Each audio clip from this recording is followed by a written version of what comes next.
Bonjour à toutes et à tous, c'est Luckyz. J'espère que vous allez bien. Bon, moi écoutez, ça va très bien. Surtout depuis le retour de la Bundesliga avec Dortmund Schalke qui s'est soldé par un 4-0 et puis le Bayern qui a aussi gagné 2-0. Car aujourd'hui je ne vous parlerai pas de ces matchs mais d'un joueur, un joueur qui est plus qu'un joueur dans son pays. Je parle bien sûr de Mohamed Salah. Alors évidemment vous le connaissez tous, c'est un des meilleurs joueurs du monde actuellement. Mais connaissez-vous son histoire? Si vous ne la connaissez pas, restez jusqu'à la fin de cette vidéo.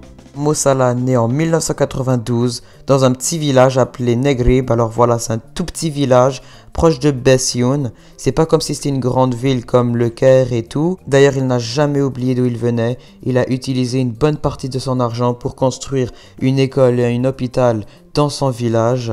Ce joueur n'a pas grandi dans un milieu aisé, son père était employé administratif et sa mère c'était une femme au foyer. En tout cas, quand il jouait, on ressentait son talent et il a tellement été bon qu'il a été repéré par un très grand club égyptien, les Arab Contractors, qui est un des meilleurs clubs en Égypte.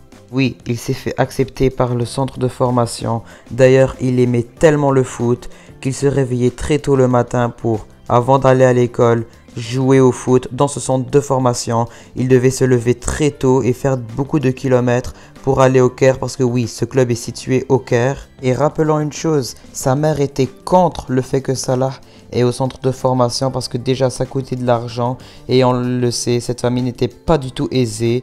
Alors ses parents voulaient qu'il se concentre à l'école et qu'il réussisse l'école pour après avoir une vie stable économiquement comparée à ses parents. Ses parents, dont sa mère, n'y croyaient pas du tout au football professionnel.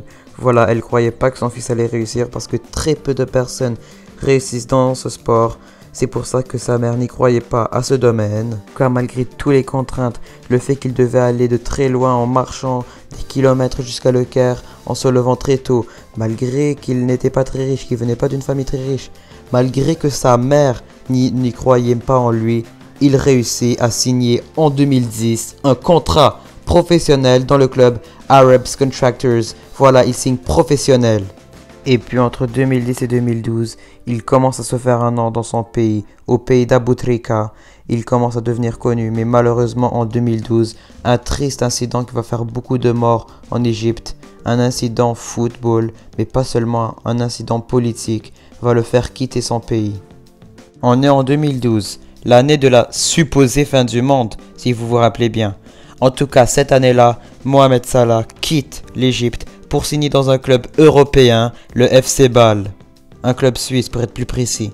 Avec ce club, il joue en 2014 un match contre le grand Chelsea de Frank Lampard et de José Mourinho qui était l'entraîneur de ce club.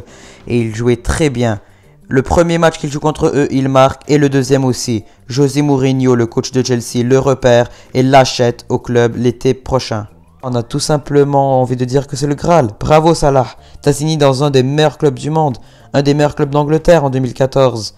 Mais tout ne se passe pas comme prévu et José Mourinho, l'entraîneur de Chelsea, ne fait pas confiance en ce joueur et ne fait pas confiance en son talent. Il joue que 19 fins de match. Quand je dis 19 fins de match, c'est il va rentrer pour jouer les 5 dernières minutes, mais sans plus, et va marquer 2 petits buts, et son aventure à Chelsea se révèle d'être un cauchemar. T 2015, Mo Salah se fait prêter à la Fiorentina en se faisant limite exclure, voilà comment il s'est fait rejeter par Chelsea, c'était vraiment pas cool. Beaucoup à sa place auraient sombré et auraient arrêté de bien jouer parce que leur confiance serait partie, parce que la manière dont il s'est fait rejeter à Chelsea a été limite flagrant. Mais abandonner n'est pas un mot dans le vocabulaire de Mohamed Salah.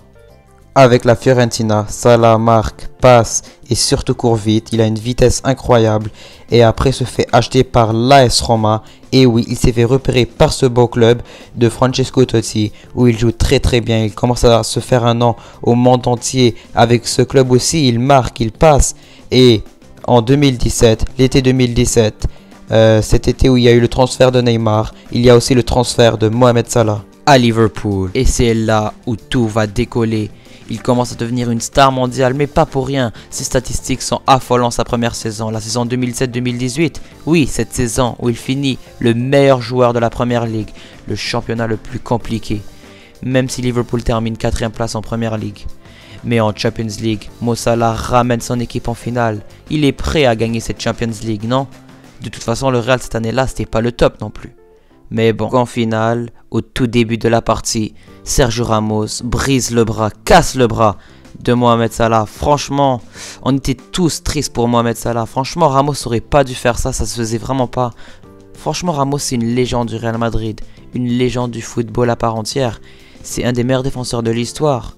Mais là, clairement, ce qu'il a fait à Mohamed Salah, ça se fait vraiment pas, quoi. À cause de cet incident que Salah va malheureusement jouer la Coupe du Monde en étant blessé, l'Égypte va se faire éliminer au premier tour de cette Coupe du Monde. Salah aurait au moins marqué 2 buts contre la Russie et l'Arabie Saoudite. La prochaine saison sera la bonne. Il gagne la Champions League en 2019 avec son équipe.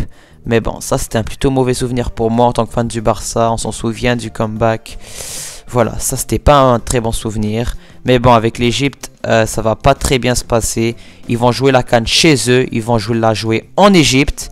Mais bon, l'Égypte a quand même perdu en 8e contre l'Afrique du Sud. Et l'antonyme du mot Premier League, Liverpool. Pourquoi je dis ça? Parce que ça fait plus de 30 ans que ce club n'a même pas remporté une seule Premier League.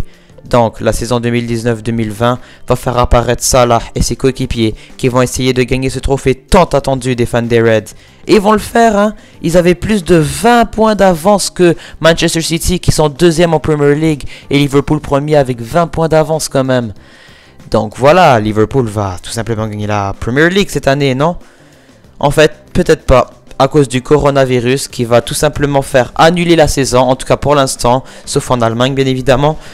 J'espère que la Première Ligue va reprendre et j'espère que Liverpool va quand même gagner cette Première Ligue parce que voilà, même si je suis un peu fâché d'eux, vu qu'ils ont battu le Barça, j'espère quand même pour Mo Salah qu'il va gagner enfin une Premier League avec Liverpool. Merci à tous ceux qui sont restés jusqu'à la fin de cette vidéo. Si vous l'avez aimé, abonnez-vous à ma chaîne YouTube. Likez ma vidéo, c'était l'enfant de Negrib devenu superstar.